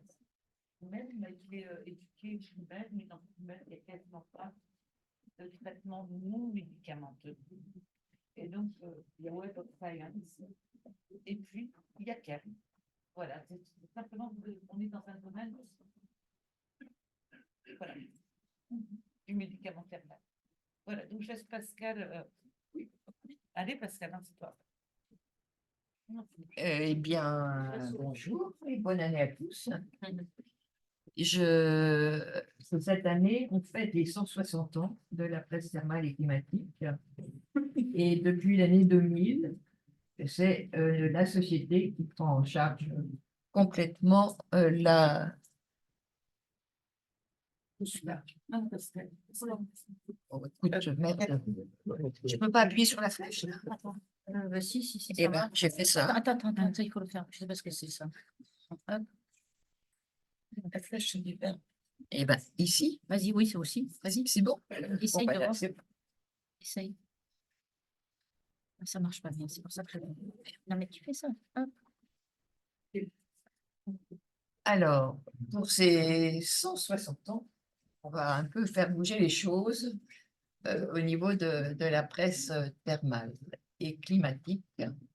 Et Kern est une. Moi, je ne connaissais pas du tout. C'est grâce à Gisèle, notre professeure, que nous avons découvert ça.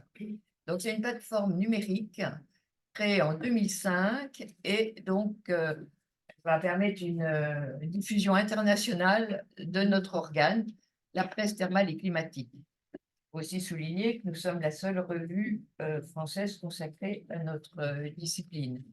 Et donc, en tant qu'éditeur, on intègre cette structure et en ce moment, ça devrait être opérationnel bientôt. Premier trimestre 2024, ils sont en train de transformer le site Internet. Alors, Kern, c'est donc la définition d'un amas artificiel de pierre pour signaler un endroit. Et eux, ils voulaient vraiment pouvoir distinguer les publications scientifiques des autres contenus sur Internet. Alors, il y a 2 champs d'application, au début, sciences humaines et sociales, droit et administration, et ils viennent d'intégrer sciences techniques et médecine. Et donc, on intègre, et donc ça va faciliter la mise en ligne des publications dans ces 3 domaines. On est plus de. Enfin, on verra. Et donc, on devrait avoir à la fois la version papier et la version numérique. Et ils ont d'emblée 3 langues, français, anglais et espagnol. Voilà, donc c'est les sites. Mais je vous dis, en ce moment, ils sont en reconstruction. C'est-à-dire que les articles français sont également lisibles en Oui. espagnol. Oui, voilà, ils nous les traduisent. Voilà, donc ça veut dire que ça donne une plus grande. Oui. Donc, 468 éditeurs, 630 revues, 19 000 ouvrages et 13 magazines. Donc, en fait, leur système, chacun peut s'abonner, enfin, s'inscrire. Enfin, il va falloir que vous vous inscriviez sur le site. Et puis, les bibliothèques universitaires achètent des bouquets, c'est-à-dire un ensemble de journaux, de thématiques qui les intéressent, c'est des abonnements. Et donc, on peut, par ce biais, avoir les articles. Et pour nous, il faudra être à jour de cotisation pour pouvoir bénéficier pour pouvoir avoir la presse thermale Pour l'avoir gratuitement. gratuitement. Tout le monde peut l'avoir. Ouais. À ce moment-là, il y aura le prix, il faudra payer le prix. Voilà, pour l'avoir gratuit. Et Pour donc, les étudiants, je permets, pour les étudiants actuellement inscrits dans les universités, dans nos 5 universités, a priori, l'abonnement Kern est dans le bouquet de la plupart des universités. donc, vous voyez les éditeurs, il y en a quand même, là c'est vraiment un petit échantillon, hein, puisqu'il y en a plus de 500. Et puis, la revue Prescrire vient d'intégrer aussi le système. Donc, on n'est pas mécontent d'y être aussi. Et pour expliquer pour ceux qui ne savent pas, la Société française de médecine thermale est l'éditeur Voilà. historique de presse thermale.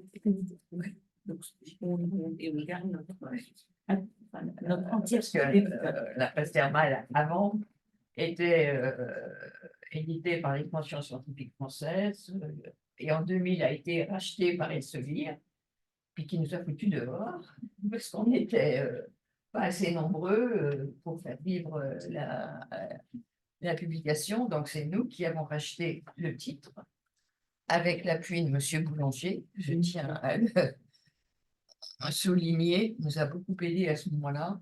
Et donc, depuis l'année 2000, on prend en charge la revue. Ce qui est Donc, bien dans cette plateforme, c'est qu'il nous laisse notre intégrité d'éditeur dans le vent. aussi, oui. Donc, voilà un peu le nombre d'utilisateurs qui augmente chaque année. Alors, c'est vrai que il y a encore des efforts à faire en Amérique du Sud. Mais enfin, avec la traduction aussi en espagnol, ça va être développé. Ouais, mais c'est tout. Oui, encore un petit peu. Je veux bien.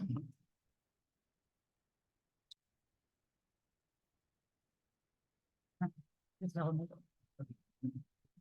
On peut appuyer sur un truc. Voilà. Donc, il faut que vous inscriviez. Et puis s'inscrire à la raison de sa Ça cotisation. s'ouvre un compte. Moi, j'ai commandé des bouquins. Enfin, ça y est, c'est fait. Et on vous attendra quand vous êtes là. D'accord. Voilà. Ok.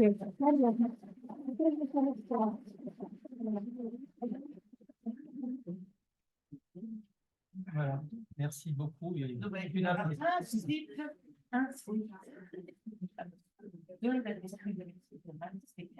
Mais alors, Bien, qu'est-ce voilà. qu'il faut présenter? Très bien. Ce sera- Et aussi de perspectives de développement par cette. Voilà, Voilà. presse thermale et climatique, Oui. actuellement, je voulais dire que nous avons 35 exemplaires pour nos étudiants. Ils nous sont donnés. On va peut-être y arriver après. On va peut-être faire l'enseignement, la carrière, et ensuite on parler de la presse thermale, c'était une. oui, donc ça, c'était le final, c'était le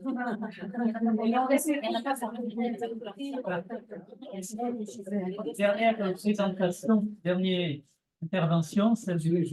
Allez, je suis rapide. Pardon. Donc, point sur l'enseignement. Donc, je parle au nom du Collège des enseignants de médecine thermale. Yves Jean Bignon m'a dit une chose très importante. Ce serait bien qu'on présente déjà les personnes qui sont dans le Collège des enseignants parce que tout le monde ne les connaît pas. Dans la salle, Christian Hérisson, donc voilà, que tout le monde n'était pas là hier.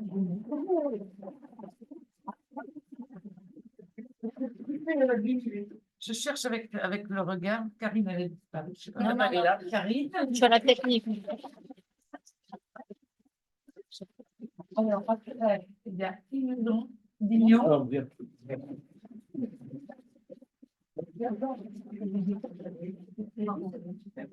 Et puis, il y a Frédéric Bauduère, il est où? Il est là. Avec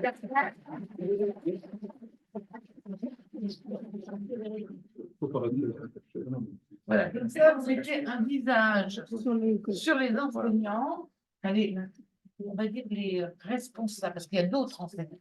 Je ne cache pas que tous les conférenciers de ce matin sont des enseignants de la médecine thermale, les référents des enseignements au niveau de chaque faculté. Et c'est vrai que c'est la première fois qu'on rencontre certains étudiants, enfin, pour moi, en vrai.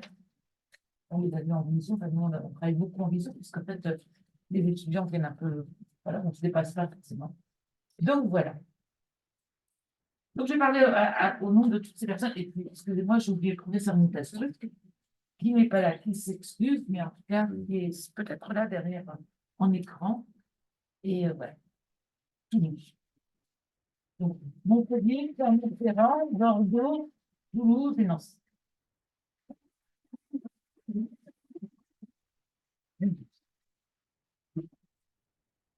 Les présentations étant faites, on va aller très vite, hein. Donc, la médecine thermale, alors là, on vient de parler de la presse thermale et climatique. La médecine thermale, c'est avant tout une formation. Donc, Christian Hérisson avait fait un état des lieux en 2015 en disant il nous manque 30 à 40 médecins par an pour renouveler les médecins qui en sont en fin de carrière. Et il n'y a pas de crénothérapie, de cure thermale sans médecin. Donc, c'était vraiment un moment très critique. L'objectif, c'est effectivement de former des praticiens, et ça, c'est essentiel, former des praticiens. Un médecin qui fait de la médecine thermale doit être formé.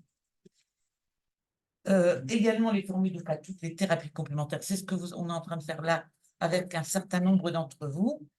Les former aux nouveaux modes d'action, modes de traitement. Et puis surtout, s'adapter aux nouveaux enjeux de santé. Je pense, Olivier nous a parlé de... Non, il ne nous en a pas parlé, de burn-out. Je pense au Covid, non, je pense à différentes choses. Donc, on a un diplôme ancien, qui date de 1988, qui est la capacité de l'hydrologie et climatologie médicale. Ce n'est pas tout à fait la même chose qu'un DU. La capacité, elle s'adresse, elle fait un enseignement à la fois d'hydrologie médicale et de climatologie médicale. Et c'est intéressant de voir aujourd'hui, l'étude que tu as citée, un intérêt renouvelé pour la climatologie médicale, c'est-à-dire comment soigner par le climat. Tout ça parce qu'en fait, on s'est rendu compte que si on ne s'occupait pas du climat, on en devenait malade. Donc là, c'est 2 ans. Et c'est 2 ans, mais ce diplôme n'est accessible qu'aux docteurs en médecine.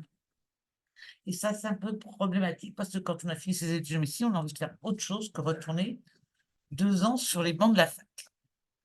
Alors, donc, le DU également, il y avait un gros manque dans cette capacité. La médecine thermale est peu enseignée dans la formation initiale des études de médecine. Et puis, les internes de médecine n'ont pas de formation. Et certains, le fait de pouvoir bénéficier d'une formation de type DU de médecine thermale, ça permet également à des internes de faire un projet d'installation dans une station thermale. Et puis, il y a toutes ces personnes, ces médecins qui ont une carrière bien remplie, qui ont envie d'avoir un exercice peut-être plus régulier, que ce soit des médecins généralistes, des urgentistes. Et donc, c'est vis-à-vis de ces personnes que ce DU a été imaginé. Donc, voilà, ça, je l'ai dit. Je vais passer rapidement. Donc, je vous ai présenté les enseignants. 1 an de formation, des stages, des séminaires sur site. Aujourd'hui, on a invité les étudiants sur Paris. Pourquoi? Parce qu'en fait, c'est l'occasion de se rencontrer, de discuter, mais c'est également l'occasion de visiter les stands des stations thermales. Alors, hier, je n'étais pas là, mais on m'a dit que ça avait duré assez tardivement. Et donc, certains étudiants m'ont dit qu'ils n'avaient pas pu visiter les stands. Je disais qu'ils pouvaient très bien reprendre un ticket aujourd'hui et retourner au Thermali qui sont juste à côté. Et ça peut leur donner l'occasion de dialoguer avec les responsables des stations thermales, éventuellement de se projeter dans leur formation et dans leur avenir. Voilà. Et donc, c'est un format adapté aux étudiants en formation et aux médecins en exercice. Voilà. Le DU donne comme la capacité droit au titre de médecin thermal. Et puis, vous allez voir qu'il y a beaucoup de personnes inscrites en DU. on peut commencer par un DU qui donne la compétence et dans un deuxième temps faire la capacité d'hydrologie et climatologie médicale qui est dispensée à Montpellier, à Toulouse et à Nancy. Et sous réserve d'avoir suivi au cours de la première année les cours de climatologie sur lesquels on n'interroge pas pour le DU, mais qui font partie de l'apprentissage. Voilà, les chiffres. Donc, 2015, vous voyez la situation vraiment très critique en 2015. Donc, en dessous, c'est des personnes, le chiffre des personnes diplômées. Vous voyez qu'on a atteint nos objectifs en termes de nombre. J'espère qu'on les atteint également en termes de qualité et on reste sur une courbe croissante. Alors, plus d'inscrits que de diplômés, c'est normal. Il n'y a pas tant d'écart, il n'y a pas tant d'échecs. Il faut savoir que la capacité, elle se fait sur 2 ans, donc du coup, vous avez un écart important. Voilà. Et donc, vous voyez que, bon, voilà. Et puis, vous dire que le DU, c'est une chose, mais la capacité, elle reste d'intérêt. Et un certain nombre de médecins, notamment les internes, font leur DU pendant leur internat et puis me demandent, après avoir passé leur titre de docteur, Madame Kelly, est-ce que je pourrais faire la 2e année? Et je pense que chez Christian et Jean-Louis Montastruc, c'est la même chose. Les conclusions. Alors, la Covid nous a donné une véritable opportunité. C'est certes, on avait un enseignement interuniversitaire, mais c'est également la dématérialisation d'un certain nombre de conférences, la possibilité de faire des séminaires dans une région, l'interdisciplinarité avec une expertise qui s'étend. Je cite toujours Olivier Dubois, hein, c'est le héros de la journée. C'est vrai que si Olivier, je lui demande de venir à Saujon, à Nancy, il aurait une journée pour venir et une journée pour repartir. Et tout ça pour faire 3 heures de cours. Et donc, c'est vrai que la dématérialisation, elle permet d'avoir un expert 4 coins de France, que cet expert ne répète pas 5 fois la même chose. Et donc, c'est vraiment un plus. Et puis, pour les étudiants, c'est pareil, parce que ça rentre dans leur emploi du temps. Une expertise partagée, on apprend, on a des nouvelles ressources, voilà. Et puis, ces temps de rencontre en station, c'est des temps quand même très conviviaux. Et ça, c'est très important. On est dans une médecine humaine. Et je pense que la convivialité, c'est quelque chose d'important. Donc, on a atteint le nombre de médecins, le nombre de médecins terminaux. On a montré qu'il y avait une bonne complémentarité entre ces 2 diplômes. Donc, ça, c'est les objectifs de formation atteints. Nous sommes contents. Mais par contre, il reste des objectifs à atteindre. Et dans les objectifs à atteindre, c'est développer la formation en médecine thermale. Et ça, c'est essentiel. Alors aujourd'hui, nous avons de jeunes médecins. Quand je parle de jeunes dans la discipline, de jeunes médecins qui s'installent avec la compétence de médecine thermale. Mais c'est vrai qu'il y a une telle pénurie de médecins thermaux qu'il y a effectivement une partie des personnes qui pratiquent cette médecine qui la pratiquent sans, je dirais, sans compagnonnage. Et ça, c'est pas possible. Si on veut une discipline qui exerce une médecine de qualité, il faut que les médecins qui l'exercent soient qualifiés. C'est notre crédibilité, c'est la crédibilité de notre discipline. Donc, il faut vraiment promouvoir la formation continue des médecins en exercice. Et puis également, je crois qu'on doit continuer à travailler la qualité si on veut garder cet engagement qu'on appelle de médecine sociale, hein, de médecine prise en charge par la sécurité sociale. Il faut qu'en permanence, on avance dans le développement des compétences des personnels dans les centres de cure et notamment des professionnels non médecins, un diplôme universitaire dans lequel interviennent déjà un certain nombre d'acteurs a été créé cette année et va certainement devenir un DU. Et je crois que ça, c'est essentiel de travailler. Voilà. Il ne faut pas seulement revendiquer une identité de médecine thermale, il faut la valider. Et puis, il faut consolider les équipes universitaires. Il nous faut préparer les enseignants de demain. Et puis, encourager, alors c'est les praticiens, alors, il y a quelques praticiens je dirais que moi j'appelle exemplaires, qui sont de maîtres de stage universitaire. Je pense à vous, M. Macron. Et donc, c'est bien, par exemple, un étudiant qui va chez M. Macron apprendre la médecine générale, eh bien, il découvre également la médecine thermale. Alors aujourd'hui, on n'a pas de maître de stage universitaire spécialisé, enfin, orienté médecine thermale, mais c'est imaginable. C'est tout à fait imaginable et c'est ce qui se développe dans la plupart des disciplines. Juste une précision, quand on est médecin thermal exclusif, sans être médecin. Attendez. Vous me poserez une question après, je termine et puis après vous posez des questions. OK. Voilà. Donc, la formation en médecine thermale est le gage de la bonne indication, et ceci en formation initiale, et de la qualité des soins dans la formation continue. Elle est indissociable de la recherche, je pense que vous l'avez vu ce matin, et elle est la garante de la pérennité de l'exercice, de la compétence thermale et de son adaptation aux enjeux de santé. Et je vous dis merci.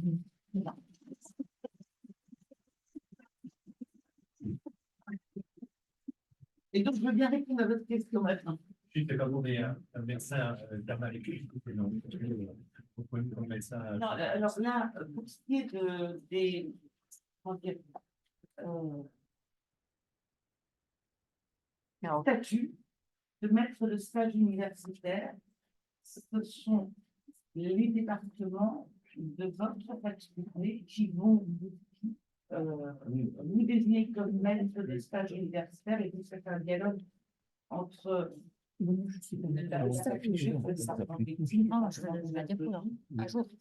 y a une formation, Tu me dis quand tu l'as. en pédagogie. Voilà. Moi qui voilà, donc c'est des réflexions. Et aujourd'hui, il n'y a pas un MSU spécifique en médecine thermale. Il y a des MSU de spécialisation.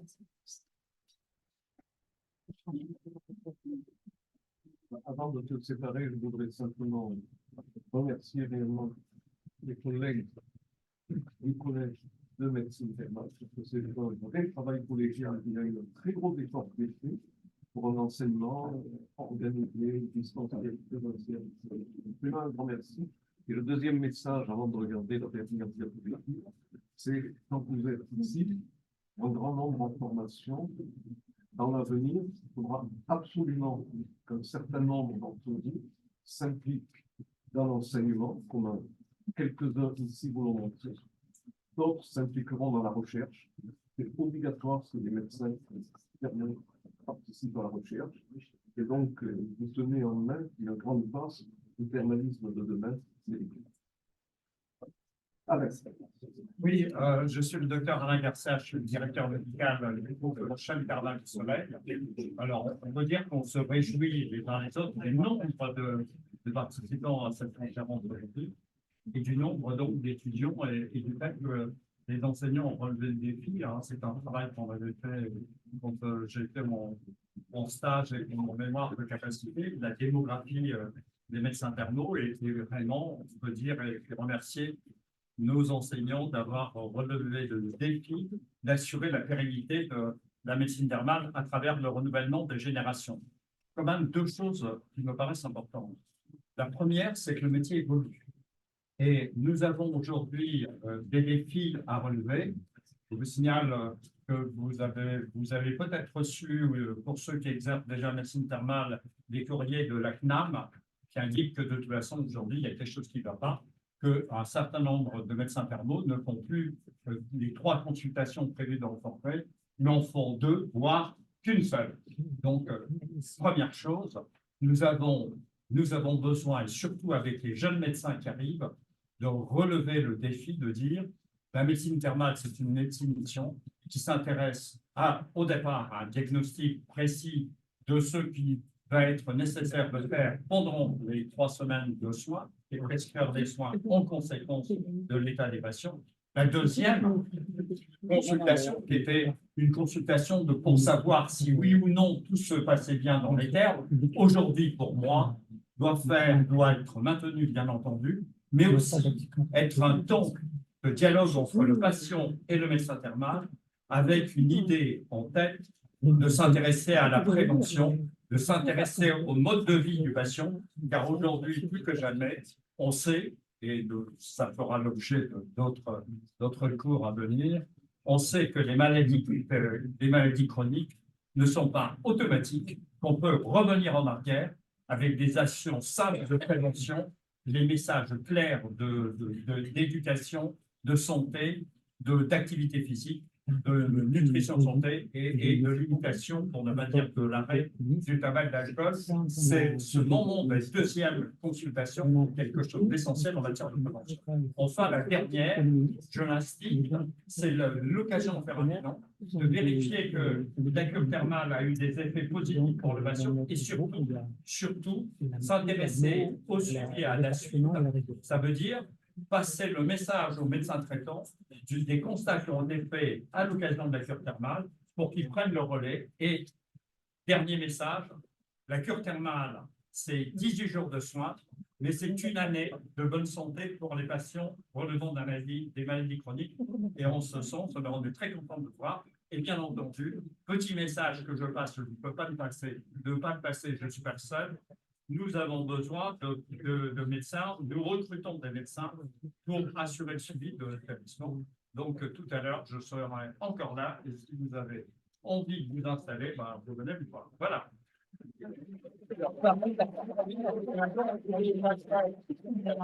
Les diplômés, des rentrants, là.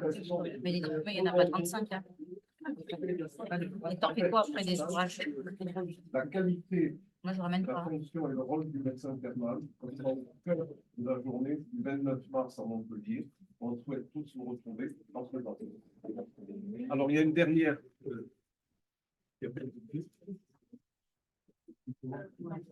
C'est bloqué maintenant. Frédéric, voilà, je recommence. Voilà les. C'est pas moi la présidente du collège d'enseignants. Simplement,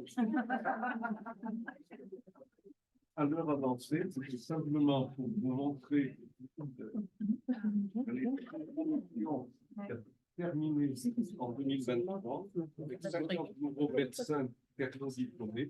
Et vous voyez des Par ville. inscriptions et l'orientation par faculté, par capacitaire ou par DU. Donc peut-être certains d'entre vous sont ici et on tient à les féliciter pour le participation. S'ils ne sont pas trop nombreux qui nous rejoignent.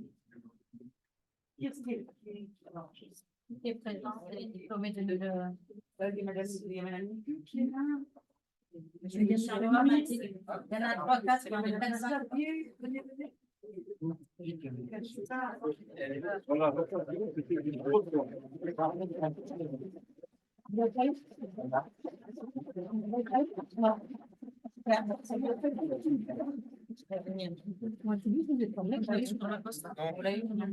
Que deux apparemment. Monsieur Matassou, pas sur le Il est formé. Déjà, La faute moi je suis la faute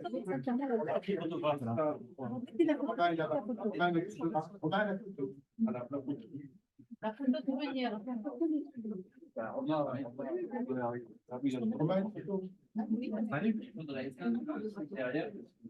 Ah oui, C'est pas facile. on va éteindre. C'est avec ça. Il y a des demi-visages. Non, mais on peut mettre noir. On peut enlever le. Voilà. Si on diminue la ligne. Ça. Alors, c'est juste l'écran. Non, mais il est là le truc, regarde.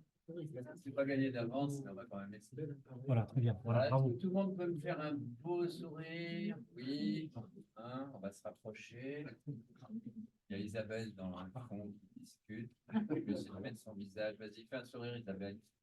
Toc. Et puis, non, je crois que c'est. Il nous envoie les photos. Voilà. Ah, mais non, attends, il n'est pas bon. Voilà, parfait. Merci.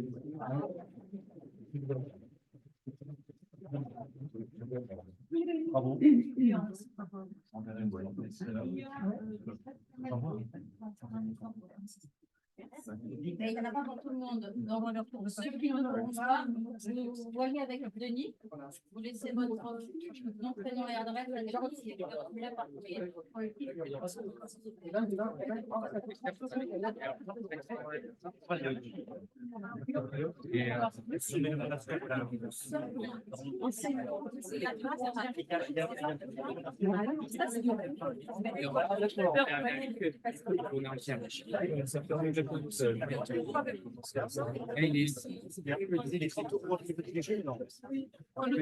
Et